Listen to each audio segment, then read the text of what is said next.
Ustaz ni adalah Ustaz Ahmad Ismail bin Marwan. Dia adalah imam dua di masjid di Sebulfil. Pegawai PPM kan. Jadi dia akan menggantikan Ustaz Rubi. Biasanya malam Rabu malam 3 adalah Ustaz Rubi. Ustaz Rubi dia ada kerja jauh sikit, dinilai, jadi dia pun tak dapat meneruskan pengajian tu. Jadi saya terjumpa dengan Ustaz ni. Kan dah 20 tahun tak jumpa, jadi saya minta tolong. Kebetulan dia memang boleh meneruskan Syama'il Muhammadiyah tu. Jadi insyaAllah lah Ustaz Ahmad akan meneruskan lepas ni. Jadi selepas ni untuk berhenti harus saya.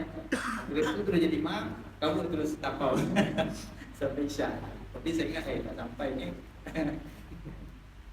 Jadi itu sajalah saya persilakan Ahmad Ismail untuk meneruskan dia. Allah.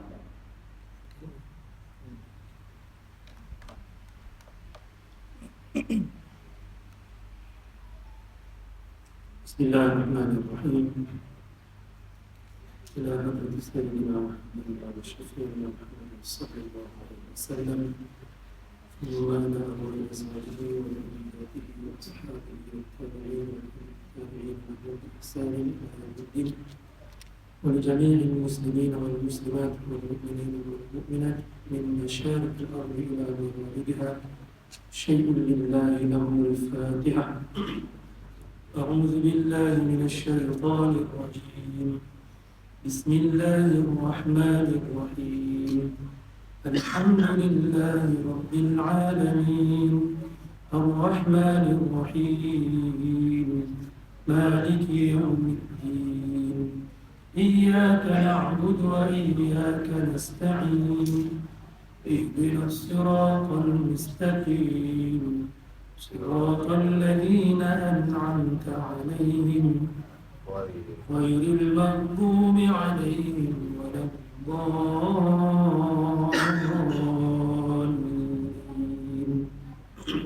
آمين. الحمد لله رب العالمين وبه نستعين.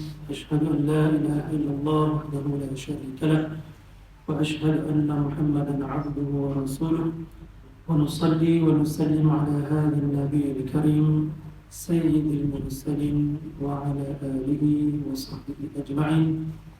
قال رب اشرح لي صدري ويسر لي أمري واحلل عقدة من لساني يفقهوا قولي. أما بعد.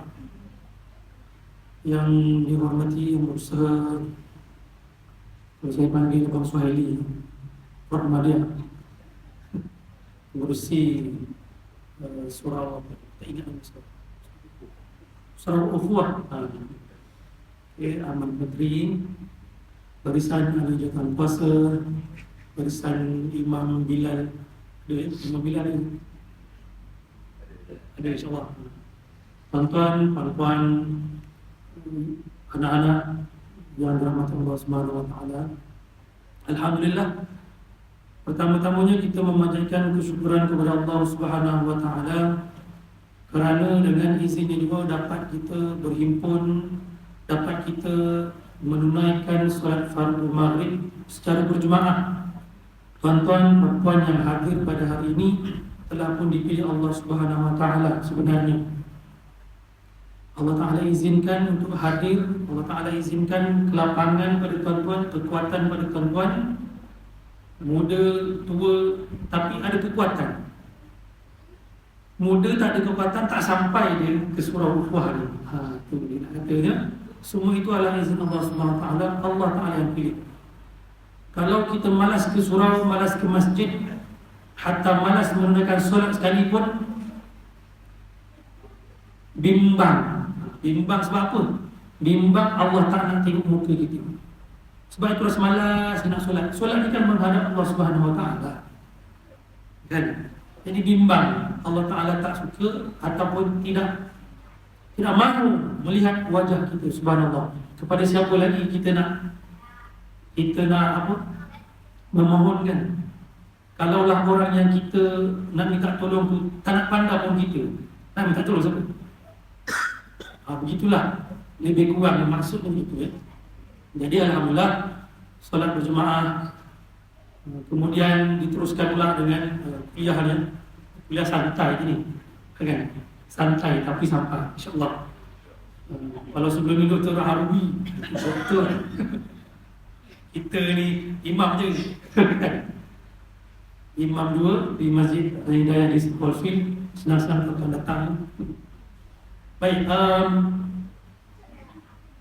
untuk kelas pertama, kita katakanlah kuliah pertama ni lah, kenal-kenal lah sikit kan.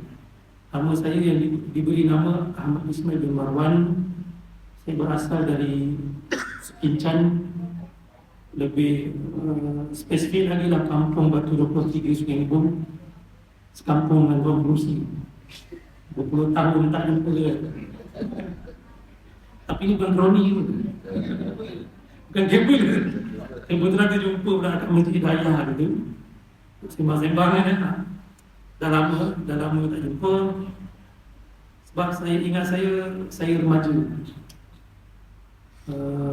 Abang Suhaili lebih lagi lah kan. Selalu jumpa di masjid. Kisah dia rupanya di sini. Saya di Desa Profil, di Amal Putri. Kebetulan saya sampai tadi, datang beberapa tamu satu pula jadi imam kan. Tapi dia memang apa, kemana tumpahnya kuah kalau tidak kena segi kan. Itulah Tuan Perusi. Tapi ayahnya lah imam di kampung saya. Jadi tapi bukan untuk cerita pasal tu, sikit-sikit dah. Baiklah tuan-tuan dan puan-puan, kita menyambung kitab Syama'il Muhammadiyah. Syama'il Muhammadiyah, bila dengar saja nama kitab itu, telah pun kita ketahui bahawa ianya kitab yang bercerita, mengkisahkan tentang sifat pribadi Rasulullah SAW yang kita cintakan. Bagaimana kita nak melahirkan, mendatangkan kecintaan kepada Rasulullah SAW. Salah satunya kita mempelajari kitab Syekh Muhammad ataupun Imam At-Tirmizi ini. Tetapi kitabnya banyak lah kan. Saya menggunakan kitab yang ini, sama juga, cuma pengarang ini berbeza, terjemahan berbeza. Ada salah satu cara yang diberitahu oleh guru saya kepada saya. Kalau kita nak bertemu Rasulullah SAW dalam mimpi, katamkan kitab Syama'il Muhammadiyah. Katam bukan saja katam tu, katam dah amal lah. Katam saja katam Quran tu, katam banyak kali lah kan? Tapi kita amal lah. Satu. Lepas tu kita perbaiki lah. Maksudnya Quran itu kan mukjizat kepada Nabi Muhammad SAW. Salah satu yang apa perkara yang Nabi tinggalkan, kan dua perkara. Salah satunya Al-Quran. Tidak, Al-Quran bukan pegang Quran, bukan dibaca saja-saja, tapi isi kandungannya itu. Kalau kita dalam bulan Ramadan mengejar khatam Quran 30 juzuk, tetapi apakah menambahbaikan pada tahun-tahun seterusnya? Masih lagi baca? Masih lagi pada tahap yang sama atau bagaimana? Tajwidnya ditambah atau tidak? Prestasi tajwidnya ditambah baik atau tidak? Kalau dulu baca saja je, tahun ni dengan terjemahan, tahun depan dengan tafsir pulaan, Masya Allah. Tapi kena berguru lah tuan-tuan. Takut dibaca terjemahan, dia tafsir ikut kehendak sendiri. Wah, bahaya. Ada yang mengajar begitu. Dia guna tafsir Pimpinan Rahman. Tafsir Pimpinan Rahman kemudian diolah ikut kefahaman dia. Bahaya, tidak bersandarkan mana-mana kitab mutabar, kitab tafsir mutabar. Itu kena hati-hati. Salah satu adab Al-Quran, sebelum kita masuk kitab Syama'il yang kerana Rasulullah meninggalkan Quran itu untuk kita, salah satu adabnya adalah meninggalkan perkara sia-sia ketika kita mengaji Quran. dalam mengaji Quran kita perlu elakkan kerisisian sebagaimana contohnya apa? Bersembang. Dalam kitab Allahumma salli ala Muhammad. Saya terlupa Syekh tu. Kadang-kadang Syekh tu dia kata bermain-main tangan pun. Contoh main tangan ni pun Muruh jago itu dia tidaklah mengapa, tapi perkara yang tidak memberi faedah dihukumkan makruh. Setengah kita makruh saja dia kata ada, tetapi makruh ini kan lebih baik ditinggalkan. Baiklah tuan-tuan yang dirahmati Allah Subhanahu Wa Taala, kita masuk kitab Syama'il Muhammadi, difahamkan sampai tajuk Lauk Rasulullah sallallahu alaihi wasallam. Cerita pasal lauk ni kita tengoklah tajuk dia. Lauk Rasulullah sallallahu alaihi wasallam. Bismillahirrahmanirrahim. Hadis ke-90. An Aisyah anna Rasulullah sallallahu alaihi wasallam qala ni'mal idam al-khal. Aisyah radhiyallahu anha menyatakan Rasulullah sallallahu alaihi wasallam bersabda, lauk pauk, yakni campuran atau cicahan roti yang paling baik adalah cuka. Dalam menterjemahkan kitab Syama'il Muhammadiyah, pengarang kitab ini Ustaz Hazri Al-Bindani menyebut bahawa dia tidak dapat mencari terjemahan yang sesuai dengan kalimah idam itu apa. Kerana kalaulah makanan itu roti, cicah dengan kari itulah idam. Kalau makan roti, dalamnya sosis, kan sosis itulah idam. Jadi di terjemahan lauk pauk lah yang sesuai. Jadi kalau kita makan nasi, idam kita apa? Ayam kan, macam-macam lah. Ayam lah, ikan lah. Malaysia ni mewah dengan makanan. Sampai ada satu apa, istilah apa, syurga makanan. Macam-macam makanan ada. Jadi dalam kehidupan Nabi SAW ada juga lauk pauknya, yang mana boleh kita ambil di sini. Nabi kata cuka. Dalam satu riwayat, Nabi SAW datang ke rumah sepupu baginda. Kalau tidak silap saya, Ummu Hani, Nabi tanya apa yang ada. Tidak ada makanan, yang ada adalah cuka dengan roti kan. Bayangkan tuan-tuan, kalaulah kita balik rumah, tak ada makanan, ada roti dengan cuka. Cuka di sini terjemahannya cuka daripada buah apple dan kurma. Kalau kita ambil roti, kita cicah dengan cuka, kita makan. Agak-agak rasa macam ni. Cuka tu sendiri kalau kita makan, fikir pun kan? Cuka ni, dekat Malaysia ni, dekat pasaran, macam-macam jenis cuka ada. Tetapi akhlak Rasulullah SAW, dia mengatakan apa? Ni'mal idamul khal. Sebaik-baik makanan adalah cuka. Sedangkan cuka tu kalau kita makan, Masya Allah kan? Yang pernah tahu je tahulah. Saya tak pernah menceluk roti lah, cuma kita makan itu sikit, satu sudut. Kerana apa? Kerana cuka itu banyak kebaikan dia. Antaranya apa? Mengurangkan kolesterol, apa lagi? Mengelakkan sakit jantung, mengawal paras gula dalam darah, tekanan tinggi, stroke, macam-macam rupa-rupanya cuka. Tapi adakah kita mengamalkan sunnah itu? Kan? Makan cuka kan? Ada juga saya terbaca kelebihan cuka ni memutihkan gigi, kemudian melegakan sakit apa ni, pedih ulu hati. Kalau kita sekarang ni tak terbayanglah cuka tu untuk apa, jadi ubat pada pedih ulu hati. Biasanya kita terpengaruh iklan. Ada satu jenama kan, tak sebut lah. Jadi nampak tu, pergi kedai terus cari. Ada satu jenama kan, tak perlu sebut. Makan dia 3 minit lega.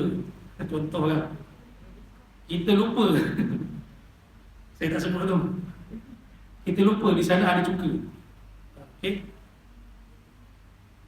Harganya wallahu alam, tapi mampu milik lah kan. Taklah mahal sangat cuka tu. Kemudian kita masuk hadis berikutnya. Dah bertahun mengaji kitab Syama'il ni. Lama dah. Tak kata-kata gitu ya. Kita pun tak kata-kata baru tak. Itu pun ingat semua tak? Kita dalam pengajian dia ada satu istilah mengaji laju. Dipanggil sardan. Secara sardan laju kan. Tapi kalau dikompres-kompres lama-lama bukan sardan jadi sardin. Jadi sardin macam ni ya. Baik, kita tengok hadis yang seterusnya.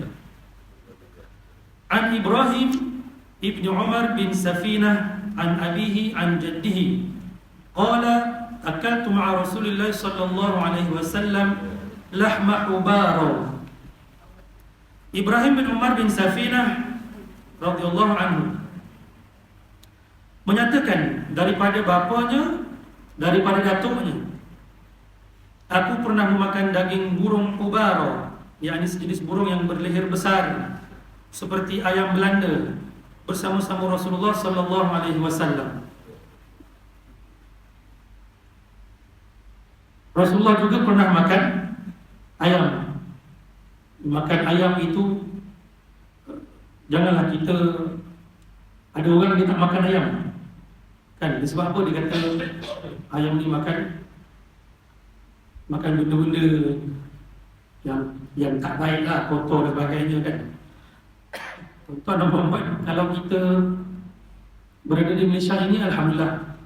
Tapi kalau kita pergi ziarah negara-negara lain selain Malaysia, macam saya sebut ibu mertua dan ibu bapa mertua saya selalu pergi ke Indonesia. Saya bukan nak cerita pasal Indonesia tu, nak cerita pasal suasana je. Yang mana dapur bukan semua Indonesia begitu kan. Di kampung Semarang juga lah. Dapurnya itu tanah.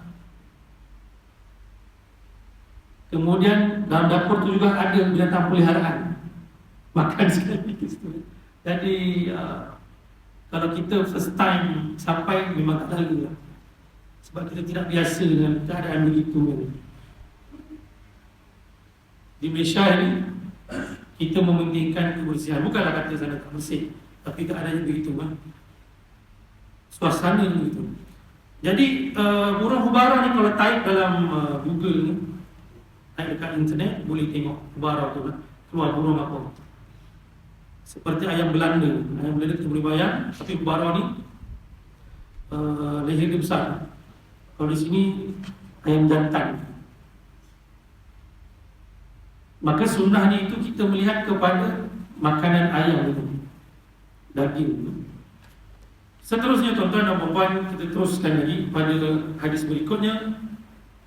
An Zahdamil Al-Jarmi qala kunna 'inda Abi Musa Al-Ash'ari qala faqaddama ta'amahu wa qaddama fi ta'amihi lahma dajajin wa fil qawmi rajulun min bani Taymillah ahmar ka'annahu mawla qala falam yadnu faqala lahu Abu Musa udnu fa inni qad ra'aytu Rasulullah sallallahu alaihi wasallam akala minhu faqala inni ra'aytuhu ya'kulu syai'an faqadirtuhu fahalaftu alla at'amahu abada. Zahdam Al-Jarmi radhiyallahu anhu menyatakan suatu hari kami sedang bersama dengan Abu Musa Al-Ash'ari. Dia menghidangkan makanan termasuk daging ayam. Di antara orang yang hadir ada seorang lelaki daripada Bani Taymillah, kulitnya kemerahan dan kelihatan seperti orang asing. Kulit kemerahan, putih kemerahan. Masya Allah. Dia tidak mahu mendekati hidangan yang ada. Ada orang putih kemerahan kulitnya daripada Bani Taimilah, apabila dihidangkan makanan yang ada daging ayam tu, dia tak nak makan. Tanah pun dekat dengan hidangan yang ada itu. Maka Abu Musa al-Ash'ari berkata kepadanya, "Kemarilah. Aku melihat Rasulullah sallallahu alaihi wasallam memakan daging ayam." Kasih sunnah tu. Nabi memakan ayam. Bila kita makan ayam, kita ingat, oh, Nabi pun juga pernah makan ayam. Tapi bagaimana Nabi makan? Bukan macam kita makan, selagi boleh makan kita makan. Tidak begitu. Kalau anak-anak kita disebut satu jenama, lebih kuat KFC ke McDonald ke kan, minta maaf sebutlah. Jadi dah terbayang bila sebut ayam ni, nampak itu, nampak makanan itu kan. Dan kemudian iklan dia macam-macam.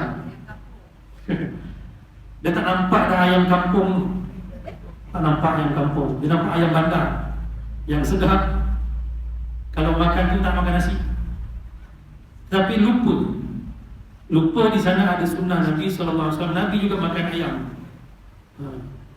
Ingatlah, janganlah ingat pada jenama-jenama itu saja, tapi ingat bahawa Nabi pernah makan ayam. Jadi orang itu siapa? Lelaki daripada Bani Taimilah. Dia jawab apa? Bila Abu Musa al-Ash'ari kata, "Marilah makan." Tengok orang tu jauh, tak nak makan. Jadi Abu Musa dipanggil makan. "Marilah makan. Sebab aku melihat Nabi SAW makan daging ayam." Tapi orang tu kata apa? Sungguh inni ra'aituhu ya'kulu syai'an. Sungguh aku melihat ayam memakan sesuatu yang aku benci. Maka aku bersumpah untuk tidak memakannya selama-lamanya. Dia bersumpah tak nak makan ayam selama-lamanya. Tapi kalau kita ni tak pernah lah orang sumpah tak makan ayam lah. Walaupun ayam harganya kejap naik turun kan. Apa yang tak turun, apa yang tak naik kan. Tapi tak pernah lah kita sumpah harga ayam mahal, aku bersumpah sebarang harga mahal tak makan ayam saya bila. Ada tu? Tak ada kan. Ayam ini menjadi satu menu yang kalau tengok di kendala ke jamuan apa-apa, ada ya. Itu masyarakat kita.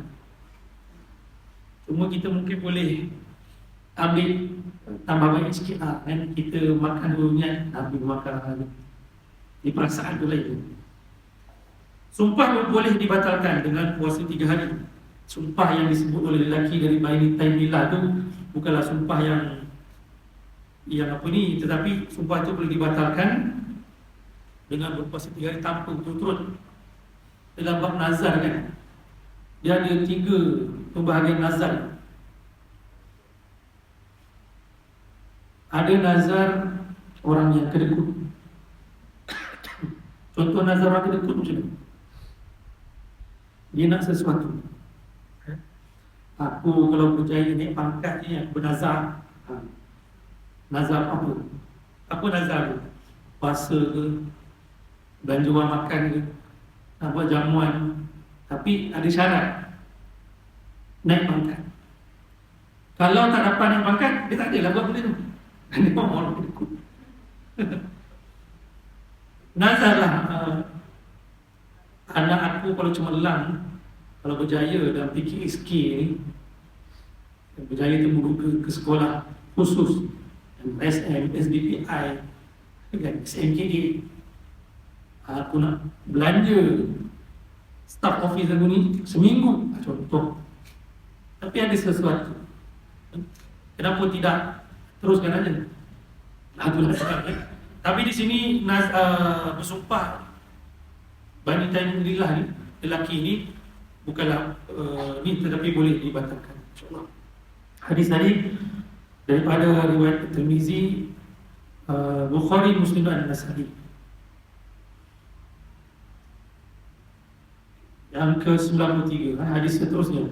An Abi Asid qala Rasulullah sallallahu alaihi wasallam, kulu zaid wadahinu bihi fa innahu min syajaratin mubarakah. Abi Asid radhiyallahu anhu menyatakan Rasulullah sallallahu alaihi wasallam bersabda, makanlah minyak zaitun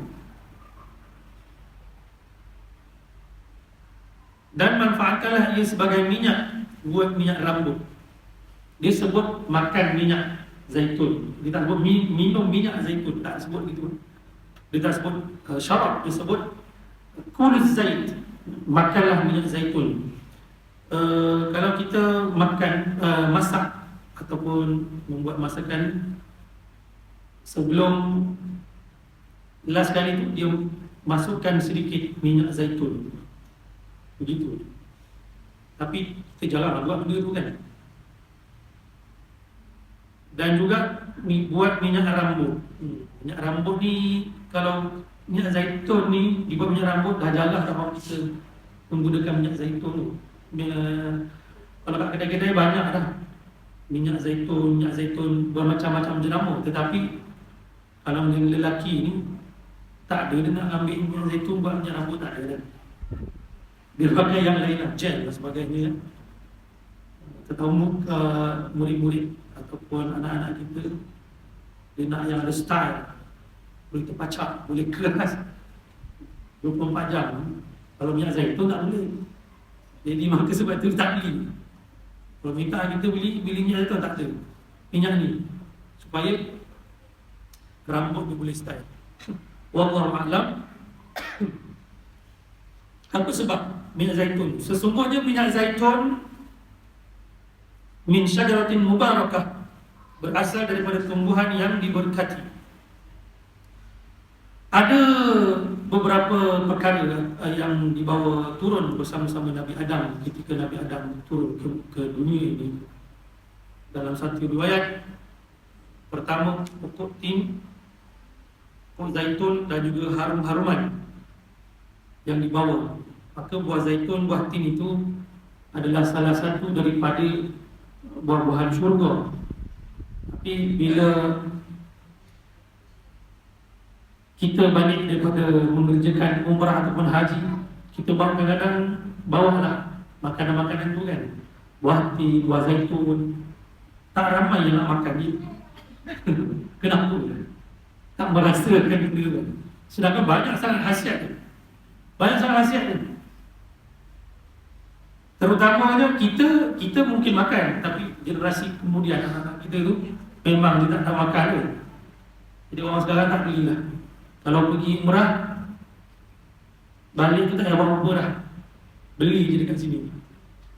Balik beli kat sini, hidang dekat kalau orang datang. Tapi tak sebutlah pula itu kita beli di Mekah. Padahal beli kat Mesir pun mana kan, bawa tak di sini. Sebab dah terlalu banyak.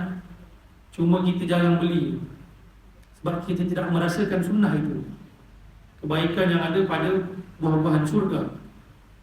Rasanya di syurga mestilah berbeza daripada rasa yang kita rasa di dunia ini kan? Tapi bagaimana, sejauh mana kita nak, bukanlah benda ni wajib, tetapi kita nak mendatangkan dalam jiwa kita itu cinta kepada Nabi, cinta kepada apa yang Nabi suka buat, cinta kepada apa yang akhlak Rasulullah sallallahu alaihi wasallam. Kita pun usaha ke arah itu. Baik.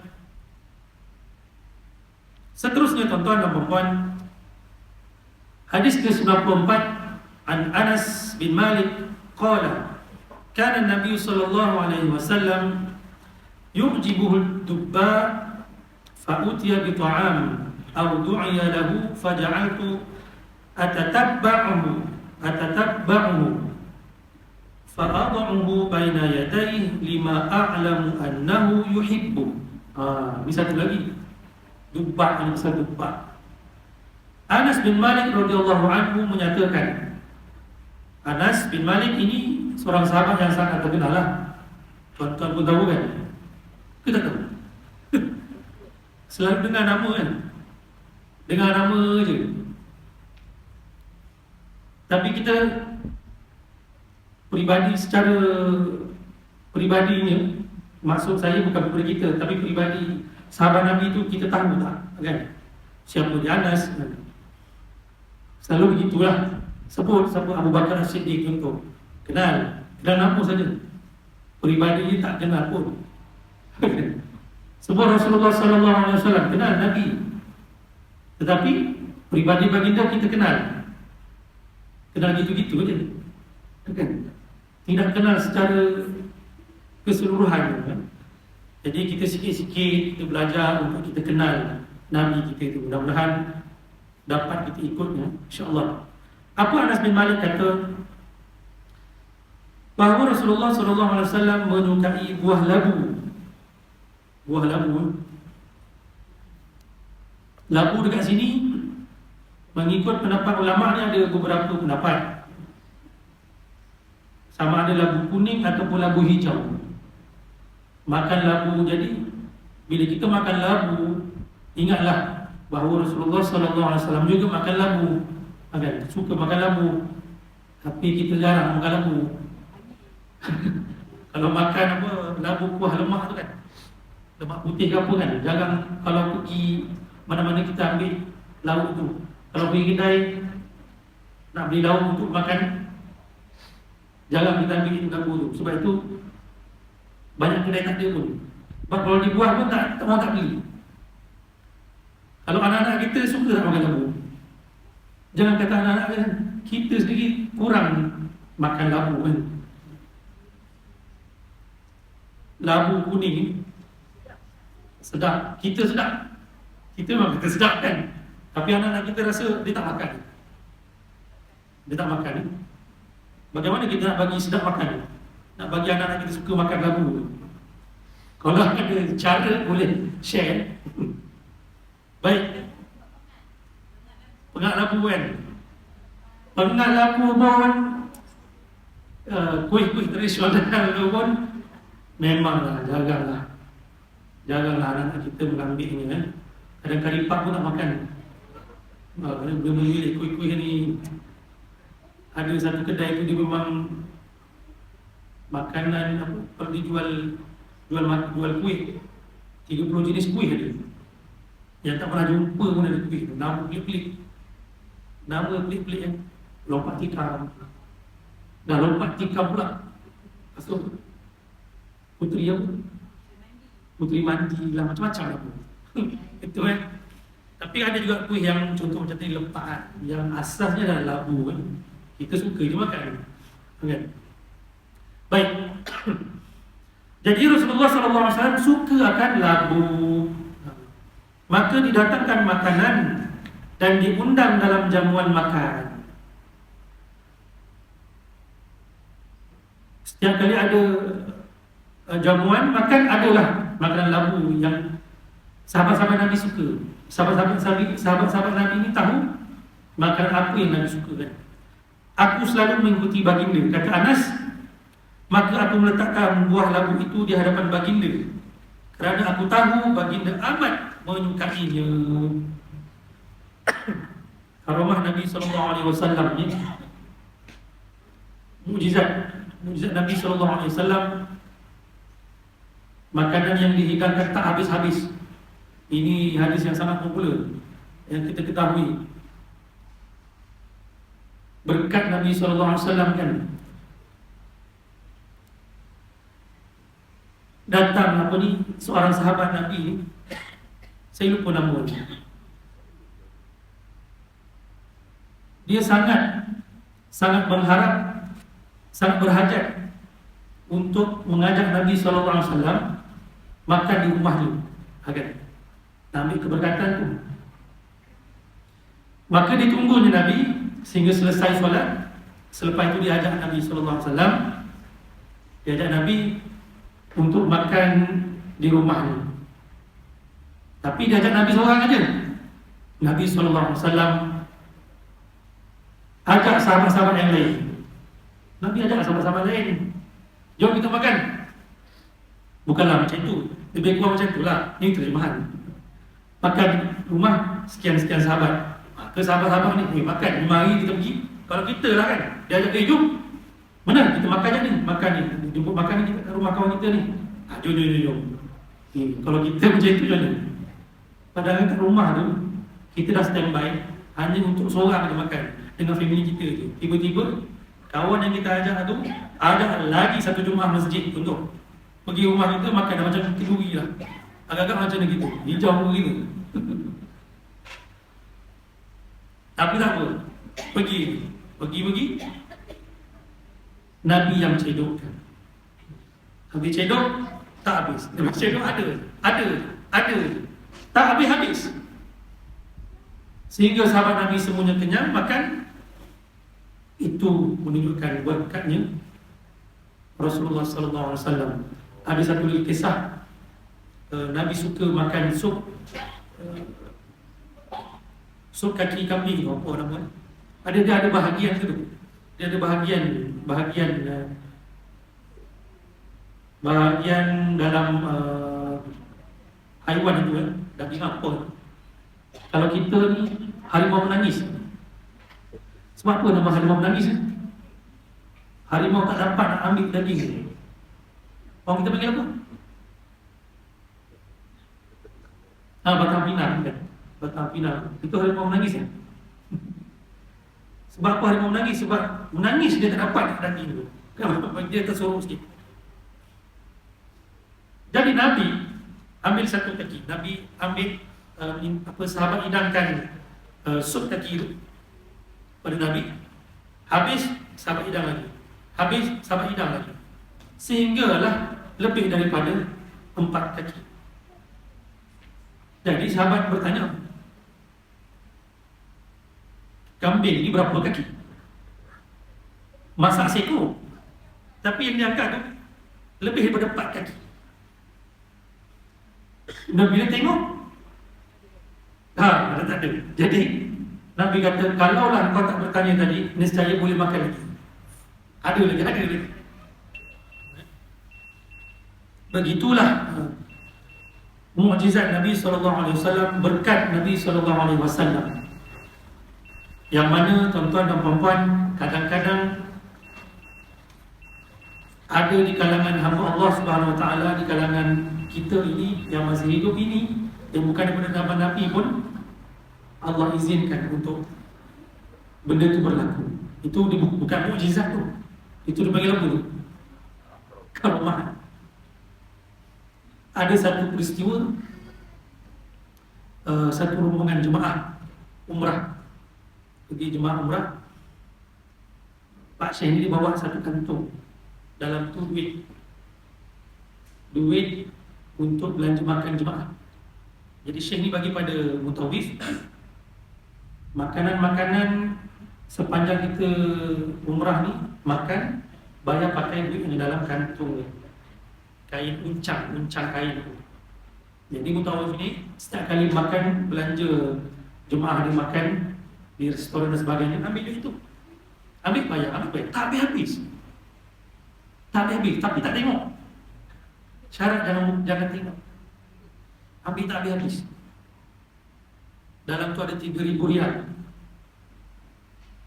Habis umrah balik Malaysia, dalam tu masih ada 3,000 riyal. Masya Allah. Kan? Itu karamah. Kadang-kadang ada kelebihan itu Allah Subhanahu Wa Taala bagi. Sama lah juga macam berkat kita katalah anak kita, baby kita nangis tak berhenti-henti, datang jumpa